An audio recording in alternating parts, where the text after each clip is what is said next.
Hello friends, welcome to बायोसिप channel. पिछले video में हमने फिजन को डिस्कस किया था, जो कि एसेक्सुअल रिप्रोडक्शन का एक मेथड होता है। आज हम कुछ और मेथड्स जैसे बडिंग, फ्रैगमेंटेशन एंड रिजनरेशन और स्पोरुलेशन को डिस्कस करेंगे। तो चलिए शुरू करते हैं। तो सबसे पहले है बडिंग। इस मेथड में पेरेंट की बॉडी से एक छोटी सी बड निकलती है और धीरे धीरे कुछ समय तक डेवलप होने के बाद ये पेरेंट की बॉडी से अलग हो जाती है और एक नया इंडिविजुअल बना लेती है। तो इसे बडिंग कहते हैं। Budding hydra, bacteria, yeast, corals, platforms, jellyfish etcetera में पाई जाती है। मोस्ट कॉमन एग्जाम्पल हाइड्रा है। हाइड्रा की बॉडी से ये टीनी आउटग्रोथ एक बड है। धीरे धीरे डेवलप होकर ये बेबी हाइड्रा बन जाता है और फिर अलग होकर एक न्यू हाइड्रा बना लेता है, जो कि सेम पेरेंट की तरह यानी उसका ही क्लोन होता है। बडिंग का एक और एग्जाम्पल यीस्ट में देखने को मिलता है। यीस्ट में मदर सेल के किसी भी पार्ट से एक या अधिक छोटी बड्स आउटग्रोथ के रूप में पैदा होते हैं। इनमें न्यूक्लियर डिवीज़न के द्वारा न्यूक्लियस डिवाइड होता है और बड्स में एक न्यूक्लियस और कुछ साइटोप्लाज्म पहुंच जाता है। इस प्रकार एक छोटी यीस्ट सेल धीरे धीरे अलग होकर नई यीस्ट सेल बना लेती है। बडिंग की ये प्रोसेस काफ़ी तेज़ होती है, जिसके कारण यीस्ट सेल्स की एक चेन सी बन जाती है और इस चेन को स्यूडोमाइसीलियम कहते हैं। नेक्स्ट है फ्रैगमेंटेशन एंड रिजनरेशन। फ्रैगमेंटेशन में पेरेंट बॉडी खुद को 2 और मोर पार्ट्स में डिवाइड कर लेती है।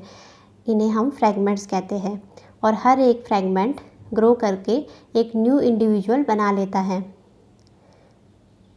डिवाइड किए हुए पार्ट से एक न्यू इंडिविजुअल का बनना रीजनरेशन कहलाता है। फॉर एग्जाम्पल, स्पाइरोगायरा खुद को फ्रैगमेंट्स में काट लेता है और ईच फ्रैगमेंट न्यू स्पाइरोगायरा बना लेता है। रीजनरेशन हाइड्रा, प्लेनेरिया और स्टारफिश एक्सेट्रा में भी पाया जाता है। प्लेनेरिया को अगर सेवरल पीसेस में कट किया जाए तो हर एक पीस डेवलप होकर एक एंटायर एनिमल बन जाता है।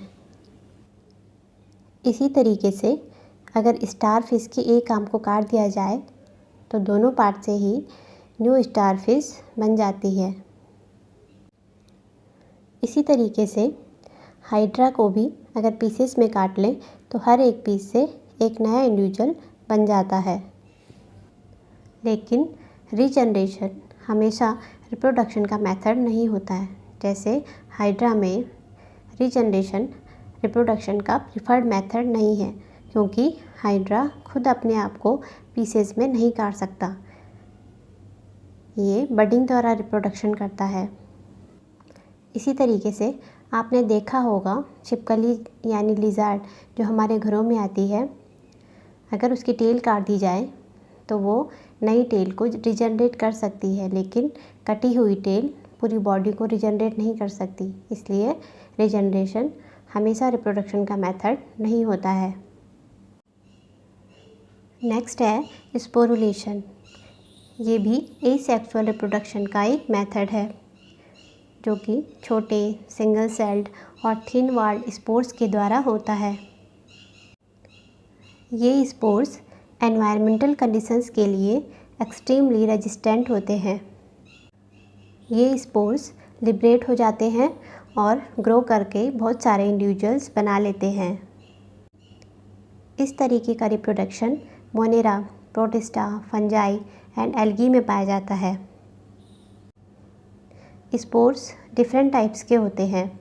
अमीबा में इन्हें स्यूडोपोडियो स्पोर्स कहते हैं।